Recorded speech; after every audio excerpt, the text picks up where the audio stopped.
আমাদের লাইফে কষ্ট দুঃখ আছে না নাই? এত আসতে বললে ওয়াজ হয় না, আছে না নাই? আমাদের লাইফে প্যারা প্যারা প্যারা প্যারা আছে না নাই? কৃষক ধান লাগিয়েছে, আদৌ কি ধানের ফসলটা ভালো হবে কিনা টেনশন আছে না নাই? পরীক্ষা দিয়েছি, আদৌ পাশ করব, টেনশন আছে না নাই? বিয়ে করতে চাই, বউ পাবো কিনা, আদৌ টেনশন আছে না নাই? বলো, টেনশনের কোনো শেষ নাই, লাইফে সমস্যার কোনো শেষ নাই। আমি আজকে ভূমিকার কথায় এটা বলতে চাই যে আপনি আপনার লাইফের খারাপ সময়ের সাথে যুদ্ধ করবেন কেমন করে, খারাপ সময়ে টিকে থাকবেন কেমন করে, এই পিঠ যখন দেয়ালে ঠেকে যাবে আপনি টিকে থাকবেন কেমন করে। প্রথম কথা, খারাপ সময়টাকে জাস্ট একটা স্মাইল দাও, মুচকি হাসি দাও, অ্যান্ড মুভ অন। আরে বেটা, খারাপ সময় এসেছে মানেই ভালো সময় আমার সামনে অপেক্ষা করছে, ঠিক কিনা বলো? ভয় পেও না, বুক চিরে দাঁড়িয়ে যাও, আল্লাহর ভরসায় সাহসটা বাড়াও, আল্লাহর নামে আগুন জ্বালাও বুকে, সত্যের পথে চলো, সাহস রাখো মুখে, ভয় পেলে চলবে না, রক্তে আগুন ধরাও, আল্লাহর সৈনিক তুমি, সেই পতাকা উড়াও। আরে আল্লাহ যখন পাশে, কিসের এত ভয়? তাওয়াক্কুল করো, কাছে আসবে বিজয়। আধারে ভয় পেও না, আলো আছে আড়ালে, অন্ধকার পালিয়ে যাবে তুমি উঠে দাঁড়ালে। আল্লামা ইকবাল কি সুন্দর করে লিখেছেন, গম কে বাদ খুশি জরুর আती है और ये खुशी रब के तरफ से ही आती है, हर रात के बाद दिन की रोशनी छा जाती है और सब्र करने वालों को नेमत मिल ही जाती है। जो दुख में भी रब को याद करता है, रब उसका हाथ कभी नहीं छोड़ता। जो दुनिया से कुछ ना कहे, बस अपनी रब से कहता है, उसकी दुआओं का जवाब खामोशी में आता है।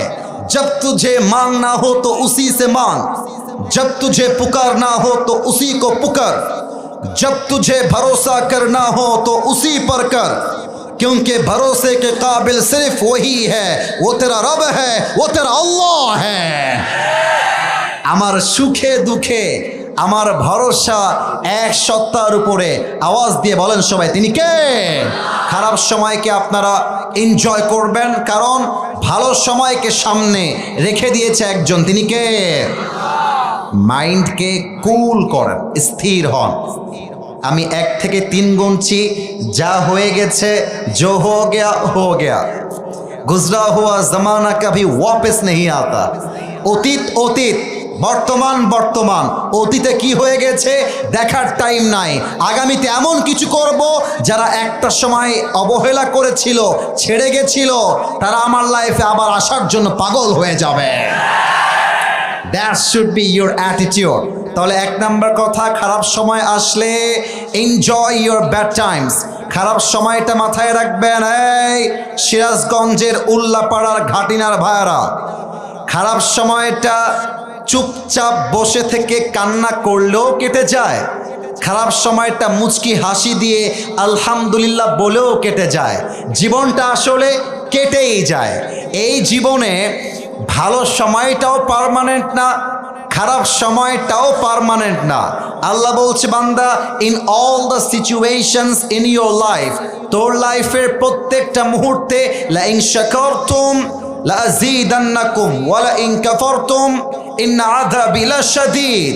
আল্লাহ বলছে, if you are grateful I will increase your নিয়ামা।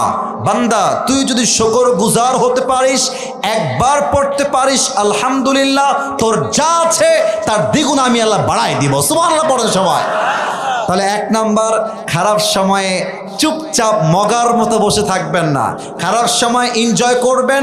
আর একটা বাক্য সবাই পড়বেন, পড়েন তো সবাই আলহামদুলিল্লাহ। আওয়াজটা সিরাজগঞ্জের হয় নাই, আরেকবার পড়েন তো আলহামদুলিল্লাহ। 2 নাম্বার কথা, খারাপ সময় যদি লাইফে খুব বেশি এসে যায়, মাথায় রাখবা, লা তাকনাতু মির রাহমাতিল্লাহ, never lose hope from the mercy of your lord. রবের রহমত থেকে নিরাশ হয়ে যেও না। আল্লাহ বলছে, বান্দা, জাস্ট 2টা হাত তোল, আমার কাছে ক্ষমা চা, তওবা কর। তোর চোখের এক ফোঁটা পানি নাকের ডগায় আসার আগেই আমি আল্লাহ তোর জীবনের সব গুনাহ খাতা মাফ করে দিব। সুবহানাল্লাহ পড়বেন না আপনারা সবাই? 3 নাম্বার একটা দামি কথা বলেই আমি আমার মূল তাফসীরে ফিরে যেতে চাই। ইভেন ওই যে মাঝে মাঝে প্রবাদ বাক্য আছে না, শেষ ভালো যার, একটু বলেন না, শেষ ভালো যার সব ভালো তার। এটা আমার ভূমিকার শেষ কথা। মাথায় রাখবেন, জীবনে যত কষ্টই আসুক না কেন, কোনো কষ্টই আপনার সাধ্যের বাহিরে নয়। লা ইউকাল্লিফুল্লাহু নাফসান ইল্লা উসআহা। Allah doesn't test anybody beyond their strength. Allah doesn't test anybody beyond their power. যে যেটা নিতে পারবে আল্লাহ তাকে সেটা দেয়, যে যেটা নিতে পারবে না তাকে আল্লাহ সেটা দেয় না। আর যে 100 কোটি টাকার মালিক, তার পরীক্ষা হবে 110 কোটি টাকা। যে মাত্র 1 লাখ টাকার মালিক, তার পরীক্ষা হবে হয়তোবা 2 লাখ টাকা। যার সাধ্য যেমন আল্লাহর পরীক্ষাও তেমন। আপনাকে জাস্ট এটা মাথায় রাখতে হবে, আমার তো ভয় পাওয়ার কোনো কারণ নেই, আমি তো মুসলিমের জাত, আমি তো বীর পুরুষের জাতি। আল্লামা ইকবালের লাস্ট একটা কবিতা অ্যাড করতে চাই, এত সুন্দর কথা তার। আমি উর্দু বলছি বলেই আপনারা ভাববেন না হুজুর বাংলা বলবে না, তা নয়, আমি তর্জমাও করে দিব। আল্লামা ইকবাল লিখেছেন, अल्लाह कभी ऐसा बोझ नहीं डालता जो तुमसे संभाला ना जाए, तुम्हें बस टूटना नहीं है, क्योंकि तुम्हारी रब को तुम्हारी ताकत पर पूरा यकीन है। कभी तन्हा लगे तो याद रखना कि रब तुम्हारे करीब है, और ये भी याद रखना कि हर रात के बाद दिन की रोशनी जरूर निकलती है। बस सब्र का दामन थाम के रखो, यही तुम्हारी सबसे बड़ी ताकत है, और याद रखो जो आज टूटा है वो कल तुम्हारे लिए रहमत की वजह जरूर बनेगा। अरे बेटा छेका খেয়ে বেকা হওয়ার কোনো প্রশ্নই পুরুষ মানুষের লাইফে হতে পারে না। তোমার মতো একটা মেয়ে ছাড়ছে তো কি হয়েছে, আমি আমার লাইফে সফল হতে পারলে তোমার মতো কয়েক লাখ ছকিনা জরিনা আমাকে বিয়ের জন্য লাইন ধরে দাঁড়িয়ে যাবে। কোনো মেয়ে চিট করে বিয়ে করবে একটা, ওর জন্য একটা বিয়ে জায়েজ। তুমি বেটা মানুষ, মরদ মানুষ, ও একটা করবে, তুমি 4টা করে দেখায় দিবা, বেলার কোনো কারণ নাই। অতএব যত কষ্ট এসেছে আল্লাহ জানেন আমরা নিতে পারবো, তাই এই পরীক্ষা আমাদেরকে ফেলেছে একজন, তিনি কে? আপনাদের বউ আছে কার কার, একটু হাত তোলেন তো। বউ আছে? আচ্ছা, বউ আছে, হাত নামান। এবার কপাল পোড়া হতভাগা সিঙ্গেলরা হাত তোলো সবাই। ইন্না লিল্লাহ। তোমাদের বউ নাই? এ আমি বিশ্বাস করি না। আল্লাহ সবাইকে দিনদার নেককার বউ দিয়ে দিক, পড়েন সবাই আমিন। সিরাজগঞ্জে বলে গেছিলাম, যার জীবনে বউ নাই তার জীবনে কিছু নাই রে যুবক ভাইরা। শীতকালে আইফোন দিয়ে কাজ হবে না, কম্বল দিয়ে কাজ হবে না, R15 দিয়ে কাজ হবে না, বউ দরকার। এবারে সংগ্রাম বিয়ের সংগ্রাম, এবারে সংগ্রাম হালালের সংগ্রাম, এবারে সংগ্রাম চরিত্র রক্ষার সংগ্রাম, এবারে সংগ্রাম ব্যাকআপের সংগ্রাম। আল্লাহ কবুল করে, পড়েন সবাই আমিন। 3টা তাকবীর দিব ভাগাভাগি। প্রথম তাকবীর বিবাহিত ভাইরা, দ্বিতীয় তাকবীর সিঙ্গেল ভাইরা, লাস্ট তাকবীর সবাই মিলে। দেখা যাক গায়ের জোর কাদের কত বেশি। বিবাহিত ভাইরা একটু কাশি দেন, আব্বা যান। বিবাহিত যুবকেরা একটু কাশি, সাউন্ড আসে না। বিবাহিত ভাইরা অ্যাক্টিভ হয়ে যান, গলাটা ঠিক করেন। বিবাহিত ভাইরা মোটামুটি এবার ঠিক আছে। সিঙ্গেল তোমরা চুপ থাকবা, বিবাহিত ভাইদের পালা। বিবাহিত ভাইরা একটু তাকবীর দেন, নারে তাকবীর। আচ্ছা, আপনাদেরকে নাম্বার দিলাম 65। এটা আমার জায়গা থেকে আমি দিলাম। এবার আমার সিঙ্গেলদের পালা। আমার আব্বাজানরা দাঁত বের করে করে হাসতেছে, দেখা যাক কারা পারে। সিঙ্গেলরা একটা কাশি মারো, ওরে বাবা রে বাবা। দেখা যাক কারা জিতে। সিঙ্গেলদের পালা। সিঙ্গেল ভাইরা নারে তাকবীর। বিবাহিত ভাইরা আমাকে মাফ করে দেবে।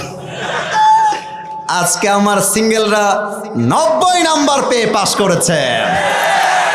এবার আর কোনো ভাগাভাগি নেই, এবার আমরা সবাই মিলে একটা তাকবীর দিব, এক তাকবীরের ঠেলায় আমি স্টেজ ভেঙে নিচে পড়ে যাব। দেখা যাক কার গায়ের জোর কত বেশি। সবাই মিলে একটা কাশি মারে না, নারে তাকবীর। আল কোরআনের আলো, আল হাদিসের আলো, কোরআন হাদিস যেখানে, আলেম ওলামা যেখানে, সিরাজগঞ্জবাসী যেখানে। অন্য জেলায় নেতা সাহেব যদি ওয়াজের মাঝখানে কথা বলতো, বিশ্বাস করেন একটা লোক মাঠে থাকতো না। বিশ্বাস করেন সিরাজগঞ্জের মানুষ কতটা আদবওয়ালা আজকের মাহফিলটা প্রমাণ হয়ে গেছে। এরা চাইলে চিৎকার করতে পারতো, এরা উঠে যেতে পারতো, এরা বসে প্রমাণ করেছে সিরাজগঞ্জের মাটি ইসলামের ঘাটে। আমার প্রিয় সিরাজগঞ্জবাসী, আজকে তাফসিরের বিষয় হচ্ছে বান্দা ও আল্লাহর সম্পর্ক। শুনতে ভাল লাগে নাই সবার? আচ্ছা, আমি আরেকবার বলছি, বান্দা ও আল্লাহর সম্পর্ক, এটা আমি বললাম অ্যান্ড ইটস ইয়োর টার্ন। এবার আপনারা বলবেন বান্দা ও, আপনারা না বলা পর্যন্ত তাফসীর শুরু হবে না। Let's repeat again. আবারও বলছি, আমি প্রথমটা, আপনারা সেকেন্ডটা। বান্দা ও, এই তো 80 ভাগ এসেছে, 100 ভাগ সাউন্ডটা আসে নাই। বান্দা ও, টপিকটা কি অস্পষ্ট না স্পষ্ট? এটা ক্লিয়ার আছে না নাই? আছে না নাই? আরেকবার বলছি, বান্দা ও আল্লাহর সম্পর্ক। এবার look at my right hand. কেউ হাত তুলবেন না, আমার হাত দেখলেই হবে। আমার ডান হাত দেখা যায়? একটু কথা বলেন, দেখা যায়? আলোচনা হবে 5টা ভাগে। কয়টা? তাফসীর হবে কয় ভাগে? আচ্ছা, নাম্বার 1, আমরা আল্লাহর বান্দা কেন? নাম্বার 1।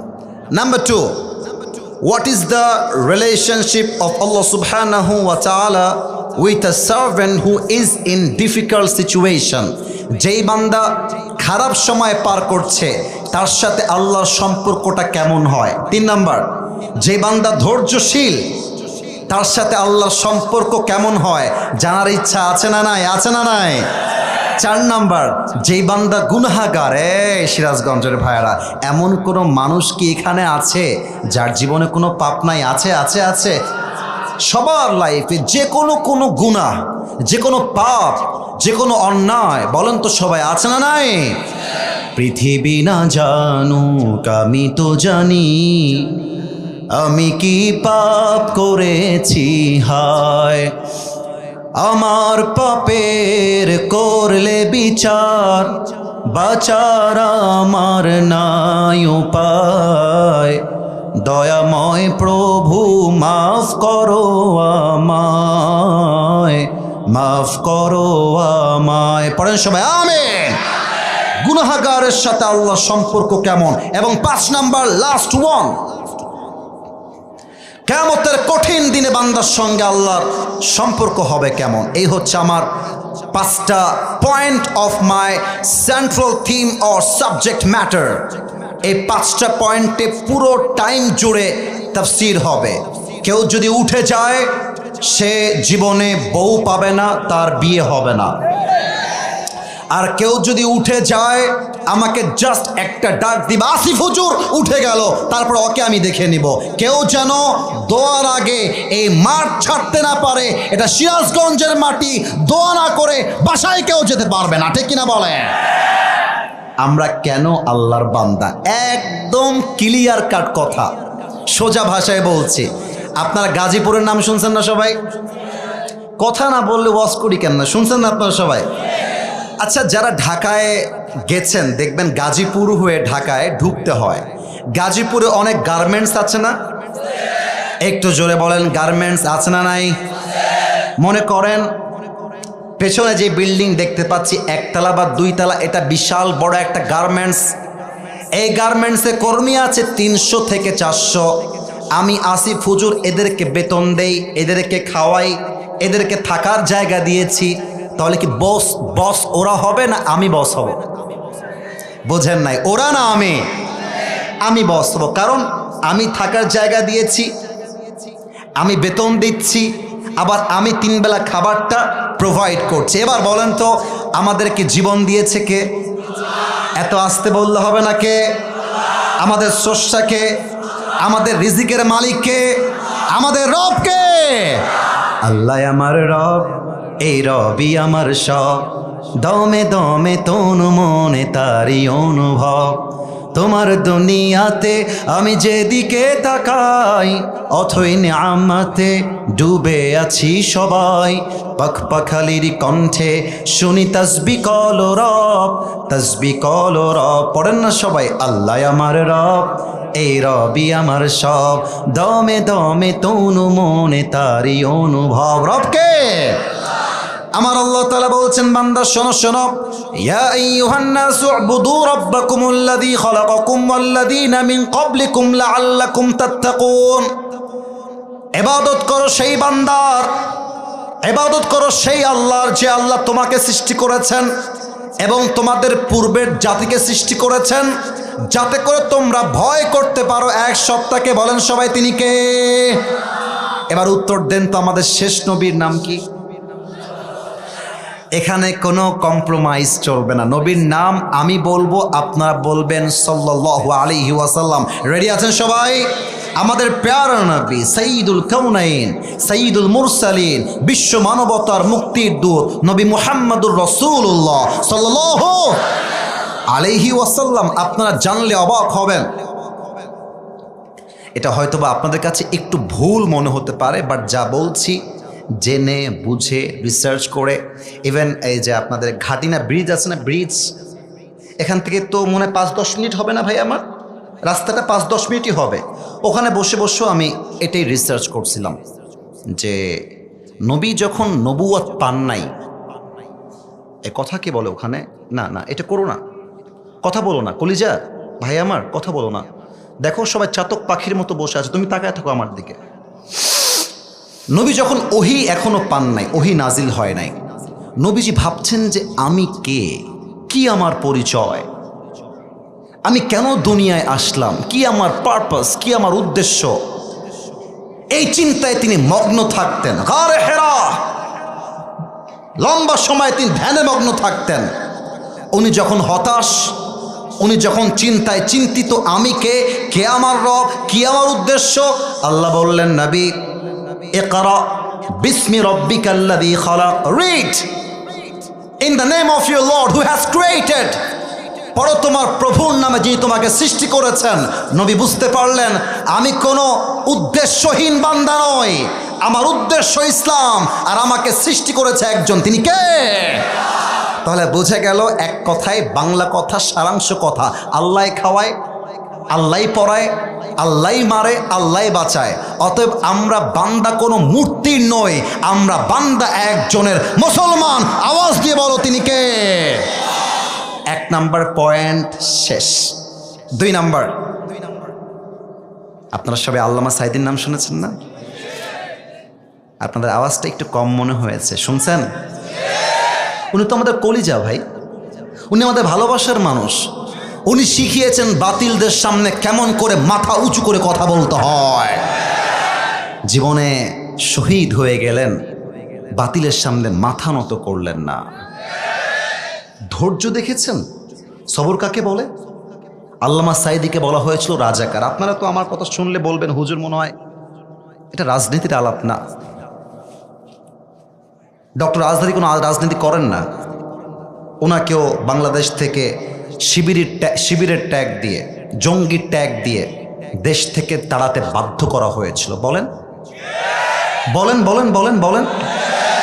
মাথায় রাখবেন, বান্দা যদি ধৈর্যশীল হয়, ওই রাজাকারের ট্যাগ দিয়ে, জঙ্গির ট্যাগ দিয়ে, শিবিরের ট্যাগ দিয়ে আটকায় রাখা যায় না।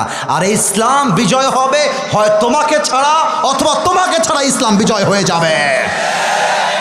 একটা প্রশ্ন করব, দেখা যাক কে উত্তর দিতে পারে। আমি জানি আপনারা পারবেন, তবুও একটু আগ্রহ তৈরি করতে চাই। নবীর তো জামাইয়ের নাম আলী রাদিয়াল্লাহু তাআলা আনহু, মাথায় আছে সবার? আচ্ছা, নবীর যে মেয়ের সাথে আলীর বিয়ে হয়েছে তার নাম হচ্ছে ফাতেমা। এটা কি ভুল বললাম না ঠিক বললাম? এবার একটা প্রশ্ন করব, নবীর একজন বন্ধু ছিলেন, এই মুরব্বী আব্বাজান, একটু অ্যাক্টিভ হয়ে যান। আম্মা যান যদি শুনতে পান অ্যাক্টিভ থাকেন। যুবকরা তো অ্যাক্টিভ আছে এবং তারা থাকবে বলে আই এক্সপেক্ট লাইক দ্যাট, আশা করা যায় তারা থাকবে। বলেন তো নবীর একজন বন্ধু, যিনি নবীর বন্ধুও বটে, অ্যাট দ্য সেম টাইম তিনি আবার নবীজির শ্বশুর হয়। মাশাআল্লাহ, ধরে ফেলেছে আমার প্রিয় ভাইয়ারা, সবাই ধরে ফেলেছে। আমি আর একবার উত্তরটা চাই। সাহাবীর নাম কি? আবু, আর একটু আবু, আচ্ছা ওনার মেয়ের নামটা কি ছিল? আয়েশা। আবু বকরের মেয়ের নাম কি ছিল? রাদিয়াল্লাহু তাআলা আনহা। হিজরতের সময় যখন চলে আসলো, এখন বাজে হচ্ছে রাত 12টা মনে করেন, আর নবী যখন গিয়েছে আবু বকরের বাড়িতে তখন বাজে দুপুর 12টা, মানে প্রখর রোদ। কথা কি বোঝা যায় না? একটু কথা বলতে হবে, কথা কি বোঝা যায়? প্রখর রোদ, gate, someone is knocking the door, দরজা কেউ বাড়াচ্ছে। আবু বকর বের হয়ে আসছে, গেট খুলে দেখছে চাঁদ মাখা চেহারা, নুরানি চেহারা, নবী আমার অপেক্ষায় রয়েছে। সুবহানাল্লাহ পড়েন সবাই। মা লাকা ইয়া রাসূলুল্লাহ, হে রাসূল কি হয়েছে আপনার, কি বলবেন? বলেন বলেন, আমি আপনার খেদমতে হাজির আছি। আরে বেটা, আইফোন থাকলে বন্ধু হওয়া যায় না, বাইক থাকলে বন্ধু হওয়া যায় না। বন্ধু হবে সে যে খারাপ সময় হাতটা শক্ত করে ধরে রাখবে, সেই তো আমার বন্ধু। আবু বকর বলছে নবী আপনি বলেন না আপনার কি লাগবে, আপনার জন্য আমার জানটা হাজির আছে। সুবহানাল্লাহ পড়ে। বলছে আবু বকর জান দেওয়া লাগবে না, একটা সংবাদ নিয়ে আসছি। কি সংবাদ?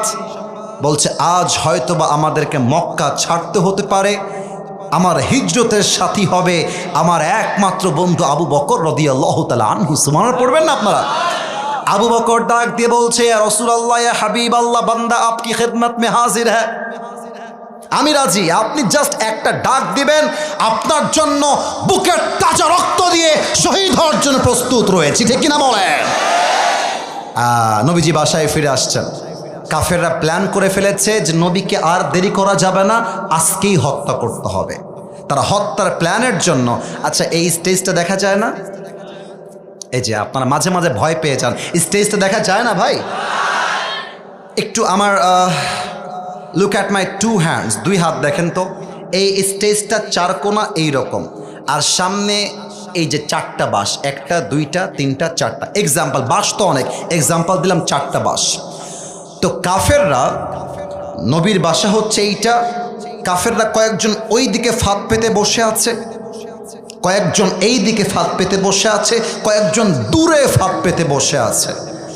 নবীজি ঘর থেকে বের হয়েছেন, সূরা ইয়াসিনের প্রথম 9 আয়াত তেলাওয়াত করেছেন। এক মুষ্টি বালু নিয়ে সূরা ইয়াসিন তেলাওয়াত করে একটা বালু নিক্ষেপ করেছে। কাফেরদের চোখ এতটা অন্ধ হয়ে গিয়েছে, নবী তাদের সামনে দিয়ে বের হয়ে গেছে, কাফেররা টের পর্যন্ত পায় না।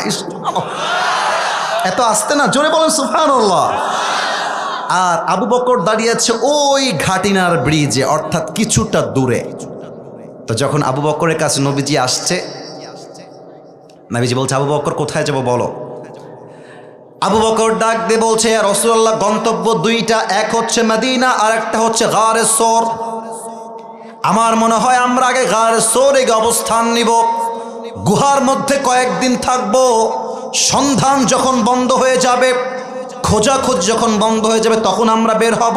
ওকে, দ্য ডিল ইজ ডান, তুমি যা বলবা তাই হবে, চলো গারে সৌরের দিকে। এবার আমার দিকে তাকান, আমার খতিব সাহেবকে দেখা যায়? সামনের লোকরা খুবই অ্যাক্টিভ, ডানে আপনারা বলেন না, খতিব সাহেবকে দেখা যায়? আমি হাঁটতেছি এমন করে, আমি একটু লাইভ মানে সরাসরি বোঝাতে একটু পছন্দ করি বেশি, অভিনয় করে, এক কথায় সোজা কথা শেষ, অভিনয়। সামনে দিয়ে হাঁটতেছি, আবু বকর রাদিয়াল্লাহু তাআলা আনহু নবীর সামনে দিয়ে হাঁটতেছে। আবু বকর একবার সামনে যায় আর একবার পেছনে, একবার পেছনে আর একবার সামনে। নবীজি বলছেন মা লাকা ইয়া Abu Bakr, what happened man, তুমি এরকম করছো না, একবার সামনে একবার পেছনে কেন রে বাবা? আবু বকর বলছে আতাযাক্কারু তালাব ফাআকুনু খালফাকা ওয়া আতাযাক্কারু রাসতা ফাআকুনু আমামাকা। হে রাসূল, আমি যখন সামনে থাকি মনে হয় পেছন থেকে অ্যাটাক হবে, যখন পেছনে যাই তখন মনে হয় সামনে থেকে অ্যাটাক হবে। ও নবী, আমি তো শহীদ হওয়ার জন্য প্রস্তুত রয়েছি, বাট আমি বেঁচে থাকা অবস্থায় কেউ আপনাকে একটা আঘাত করবে, আমি আবু বকর এটা বেঁচে থাকতে বরদাস্ত করতে পারবো না। সুবহানাল্লাহ। বেটা নবীর ভালোবাসি আর সিন্নি খাইলে নবীর প্রেমিক হওয়া যায় না। নবীর প্রেমিক হতে হলে নবীর জন্য শহীদ হওয়ার মনোমাইন রাখতে হয়, ঠিক কিনা বলো? আচ্ছা, এটা আমার দিকে তাকান তো, এটার নাম কি? আসতে বললেন কেন? আমি তো দেখাই বলছি, এটার নাম কি? আমাকে পাম দিবেন না, আমাকে খুশি করার জন্য পাম দিতে হবে না। এই সিরাজগঞ্জের ভাইয়ারা, আমি যে দাড়ি রেখেছি এই যুবক বয়সে, একদম মন থেকে বলবেন আমাকে দেখতে আনস্মার্ট লাগছে না স্মার্ট লাগছে? বলেন, অসুন্দর লাগছে না সুন্দর লাগছে? এখন আমি আমার নবীর ভালোবাসায় দাড়ি রাখলাম, কোনো মেয়ে বলল যে আপনাকে দাড়ির জন্য পছন্দ হচ্ছে না, তুমি বলবা তোমার মতো মেয়ের জন্য আমার মতো বীর পুরুষ নয়, তোমার জন্য বিটিএস এর হিজড়া ছাড়া সেকেন্ড কোনো অপশন আমার কাছে নাই। আরে যে মেয়ে আমার নবীকে ভালোবাসতে পারে না সে তো আমার বাড়ির বউ হওয়ার যোগ্যতাই রাখে না, বলো সবাই। আবু বকরের ভালোবাসা এত কঠোর, এত বিশাল, জীবন দিবে, বাট নবীর গায়ে একটা চিমটি লাগবে, সহ্য করতে পারবে না। সুবহানাল্লাহ পড়বেন না আপনারা সবাই? আচ্ছা, আপনারা তোর বিয়ে হবে না কিন্তু, এই মেসি, এই ওকে ধরো তো, ওর বিয়ে কি? ও তো বাচ্চা মনে হচ্ছে। আচ্ছা ঠিক আছে, আচ্ছা প্রিয় ভাইয়েরা আমার, একজন উঠে গেছে, আপনারা কি কেউ উঠবেন নাকি? তাকবীর দেন, নারে তাকবীর। পাহাড়ের কাছে নবীজি পৌঁছে গিয়েছে আবু বকরের সাথে। পাহাড় হচ্ছে বিশাল উঁচু পাহাড়, হেঁটে হেঁটে হেঁটে হেঁটে উঠতে হবে।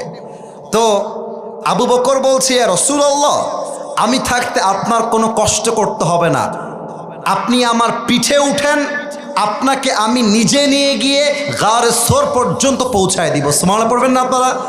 তবে পিঠে নেওয়া মানে কেমন আমাকে না দেখলে আমি বোঝাইতে পারবো না।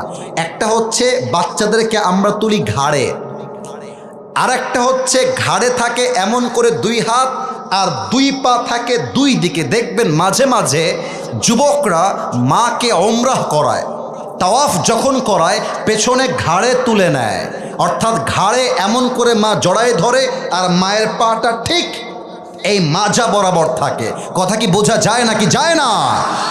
নিয়ে একদম গার সোরের প্রবেশ পথে পৌঁছে গিয়েছে, নামাই দিয়েছে। বলছে, ইয়া রাসূলুল্লাহ একটু অপেক্ষা করেন, আমি যাব আর আসবো। ভেতরে গিয়েছে, পুরো গুহাটা পোকা মাকড় বিচ্ছু ময়লা দিয়ে ভরা। আবু বকর সব পরিষ্কার করেছে, যতগুলো ফুটা ছিল পাগড়ি খুলে জুব্বা খুলে সবগুলো ফুটোকে বন্ধ করেছে, একটা ফুটা জাস্ট বাকি থেকে গেছে। নবীজি আসেন, আপনার জন্য গুহাটা প্রস্তুত আছে।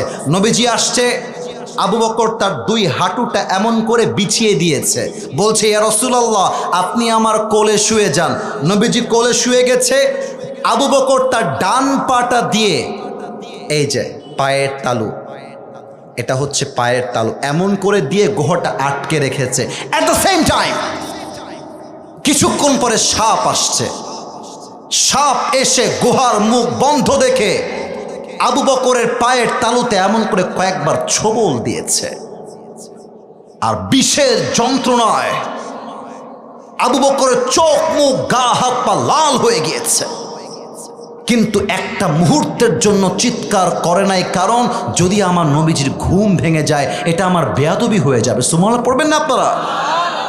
কিন্তু একটা পর্যায়ে গিয়ে যন্ত্রণা এত বেশি বেড়ে গিয়েছে, দুই চোখ দিয়ে এক ফোঁটা পানি বের হয়ে নবীর কপালে পড়েছে, নবীর ঘুম ভেঙে গেছে। হে আবু বকর, তোমার কি হয়েছে? তোমার চোখ লাল কেন? তোমার হাত লাল কেন? আবু বকর বলছে, ফিদাকা আবি ওয়া উম্মি ওয়া কলবি ওয়া রূহি ইয়া রাসূলুল্লাহ, হে রাসূল আপনার জন্য আমার জান কোরবান, বাবার জান কোরবান, মায়ের জান কোরবান। আমাকে সাপে কামড়ে দিয়েছে, ডাকলা না কেন? বলছে, নবী হে আমি আপনার ঘুমটা ভেঙে যাবে বেয়াদবির জন্য বিষের জ্বালা সহ্য করেছি, আপনাকে আমি ডাকতে যাই নাই। সুবহানাল্লাহ পড়বেন না আপনারা?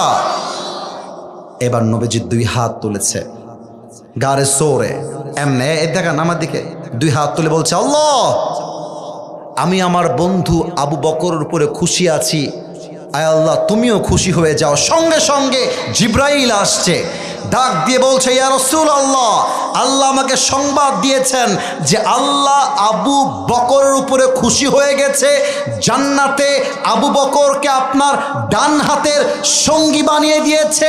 এবার আপনি আবু বকরকে বলেন যে আবু বকর, তুমি কি আল্লাহর উপরে খুশি আছো কিনা? এত আস্তে বলেন, জোরে বলেন সবাই সুবহানাল্লাহ।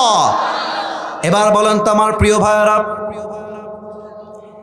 এই যে কঠিন মুহূর্ত, গারে সোরের মধ্যে রয়েছে বিশাল অন্ধকার পাহাড়, ওই জায়গায় নবীর সঙ্গে আছে একজন, তিনি কে? একটু পর কাফেররা আসছে, যখন অ্যাটাক করতে আসবে একদম গারে সোরের গেটে ঢুকে গিয়েছে।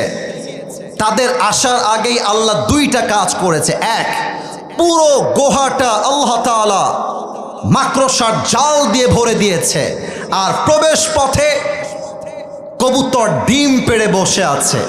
তো কাফেররা যখন অ্যাটাক করবে, আবু বকর থর থর থর থর থর থর করে কাঁপছে। এই বুঝি নবীর জান হারিয়ে যাবে, এই বুঝি আমরা বিপদে পড়লাম। আল্লাহর রাসূল বলছেন, নো, লা তাহজান, লা তাহজান, ইন্নাল্লাহা মা'না। আবু বকর, ভয় পেও না, ভেঙে পড়ো না, মাথায় রাখো আমরা দুইজন নেই, আমাদের সঙ্গে তিনজন আছে, সেই 3 নাম্বার সত্তা কে? এবার কাফেরদের সর্দার বলছে, এই বেটা, তুই কই নিয়ে আসছিস? এই গুহার মুখ তো মাকড়সার জাল দিয়ে ভরা। এই মাকড়সার জালটাই প্রমাণ করছে এটা নবীর জন্মের আগের মাকড়সার জাল, আর এখানে নবী থাকবে না, বের হ। তারা ওখান থেকে বের হয়ে গেছে। আবু বকরের প্রাণটা ফিরে আসছে। আবু বকর বলছে, হে রাসূল, এবার আমি বুঝে গেছি, রাখে আল্লাহ, মারে কে? মারে আল্লাহ। তাহলে এবার 2 হাত তোলেন, সবাই সবাই 2 হাত তোলেন, প্রিয় ভাইয়ের আমার 2 হাত তোলেন, কেউ যেন মিস না যায়। আমি এসেছি এখানে ঠিক 11টা 2 বাজে, যখন এখন বাজে 12টা 15, 1 ঘন্টা প্রায় 10 মিনিটের কাছাকাছি হবে। আমি কেন এই কথাগুলো বলছি, একটা কারণ। হাত উপরে রাখবেন, একটু সময় দিবেন আমাকে, হাত একটু উপরে রাখেন, একটু উপরে। আমি বলছি এই জন্য, প্রশ্ন করতে চাই। আমাকে বলা হয়েছে রুমালটা দেওয়ার জন্য, আমি রুমালটা ছাড়া অন্য কিছু করতে পারি না, কোথাও আমি করিও না। এটা আমি এখানেও করতে চাই, তবে ওয়াদা করতে হবে আমার সাথে। বলেন সবাই হুজুর। না, এটা ওয়াদা হয় নাই, আরেকবার জোরে, হুজুর, আমরা আপনাকে, জোরে বলেন তো, ওয়াদা দিলাম। এটা কি জোরে সাউন্ড হইল? ওয়াদা দিলাম আজ দোয়া না করে আমরা কেউ বাসায় ফিরে যাব না। এবার আওয়াজ করে 2 হাত তুলে বলেন তো, ইনশাআল্লাহ। হাত নামান, যেহেতু ফজরের নামাজটা আমাদেরকে পড়তে হবে, 5টা টপিক নয়, 5টা পয়েন্ট নয়। একদম বউ থাকলে বউ পালায় যাবে কিন্তু, বলে দিলাম একেবারে। বসে পড়ো, কেউ যাবেন না প্রিয় ভাইয়ারা। নারে তাকবীর। আমি লাস্ট এটা বলেই আমরা দোয়ার দিকে যাব। একদম লাস্টের কথা বলতে চাই, কিয়ামতের দিন বান্দার সঙ্গে আল্লাহর সম্পর্ক কেমন হবে, এটা বলেই দোয়া হবে। আমার 2 হাত দেখেন তো, বলেন তো, কিয়ামতের দিন আমলনামা হবে 2 ভাগে। এক হচ্ছে ডান আমল, আর এক হচ্ছে, এই যে কথা বলেন না, ডান আমল বাম আমল। এবার উত্তর দেন তো সিরাজগঞ্জের ভাইয়েরা, কত চালাক আপনারা দেখতে চাই। বলেন তো, জান্নাতে যাওয়ার জন্য আমল 100তে কয়টা লাগে? কে বলেছে 51? দাঁড়াও তো। হ্যাঁ, রাইট আনসার ছিল, রাইট আনসার। কে বলেছে 51? কি নাম তোমার? মাশাআল্লাহ, বসো। 51 রাইট আনসার। আল্লাহ বলছে আমার সম্পর্ক কেমন কিয়ামতের দিনে বান্দার সাথে? 2টা আমল নামা ওজন হবে। Look at my right hands, ডান হাত দেখেন। আল্লাহ বলছে বাম আমলের চাইতে ডান আমল যদি হালকা 1% উঠে যায়, আমি আল্লাহ বলবো, এই বান্দা যা, ফাহুয়া ফি আইশাতির রাদিয়া, আমার জান্নাতের দরজা তোর জন্য খোলা আছে, যা তুই ঢুকে যা। সুবহানাল্লাহ পড়ে। আপনারা হয়তো বা নাম শুনেছেন বা ফেসবুকে দেখেছেন, নাম হচ্ছে মাওলানা তারিক জামিল। দেখবেন সাদা সাদা পাগড়ি পরে, পাকিস্তানে তার বাসা। উনি একটা অবাক করা হাদিস বললেন, কিয়ামতের দিন বান্দার সঙ্গে আল্লাহর সম্পর্ক কেমন হবে। এক বান্দা দাঁড়াবে যার আমল নামা 51-50 নয়, এটাও 50, এটাও 50। এবার বলেন তো জান্নাতে যাওয়ার জন্য আমল লাগে আর কয়টা? এই যে বোঝে নাই, বলো সবাই কয়টা? একটা। তো ওই যুবকটা বলবে আরে यार टेंशन की कोई बात नहीं है, मेरी बाप यहाँ पर है, सिर्फ बाप से एक अमल ले लूंगा और मैं सीधा जन्नत में चला जाऊंगा। बाप আছে একটা আমল দিবে সোজা আমি জান্নাতি হয়ে যাব। দৌড় দিয়ে বাপের কাছে আসবে, বলবে আব্বা তোমার ছেলে अगर उसे एक अमल मिल जाए तो वो सीधा जन्नत में जाएगा। ও আব্বা রে একটা আমল দিলেই তোমার ছেলে জান্নাতি, আব্বা তুমি কি আমাকে একটা আমল দিবা না? আব্বা বলবে এই তুই কে? কে তোর বাপ? তোকে তো আমি চিনি না, বের হয়ে যা। মায়ের কাছে যাবে, মা বলবে কে আমার সন্তান, বের হয়ে যা। একটা আমল দেওয়ার জন্য কেউ রাজি হবে না। এবার একটা যুবক তার কাছে আসবে, আমাকে দেখেন তো, যুবকটা হতাশ হয়ে ঠিক এমন করে মাথাটা নিচু করে বসে আছে।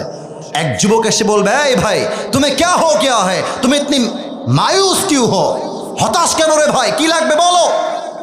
আরে ভাই আপনি জানতো বাপ চিনছে না, মা চিনছে না, আপনি কে? আরে ভাই বলো তো কি লাগবে? বলছে ভাই আমার একটা আমল লাগবে জান্নাতে যাওয়ার জন্য। যুবক বলবে একটা আমল লাগবে, আচ্ছা যান, ওই একটা আমল আমি আপনার ভাই আপনাকে দান করবো। সুবহানাল্লাহ পড়বেন না তো সবাই? আল্লাহু আকবার। এই তো শেষের দিকে চলে আসছি, একটা আমল নিয়ে সোজা আল্লাহর কাছে দৌড় দিবে। আল্লাহ तारिक जमील बोलें जुबकटा बोलबे या अल्लाह ये देखो मुझे एक अमल मिल गया है, अल्लाह एक আমল পেয়ে গেছি জান্নাত দাও। আল্লাহ বলবে কিরে বান্দা তোকে একটা আমল কে দিয়েছে নাম বল। বলবে আল্লাহ এই বান্দা দিয়েছে। এই বান্দা তুই একটা আমল কেন দিলি? বান্দা বলবে আল্লাহ मेरे पास अमल तो नहीं है, सिर्फ एक ही अमल है। আল্লাহ আছেই মাত্র একটা, তাই আমি দয়া করে দান করে দিয়েছি। আল্লাহ বলবে কিরে তোর দয়া কি আমার চাইতে বেশি? না, আমার দয়া আরো সমান। এই বান্দা তোর আমল 51 হয়ে গিয়েছে, তুই জান্নাতে যা, তবে একা যাস না, তোর ভাই যে একটা আমল দিয়েছে তুইও জান্নাতে যা, তোর ভাইকে নিয়ে দুইজন জান্নাতে যা। সুবহানাল্লাহ।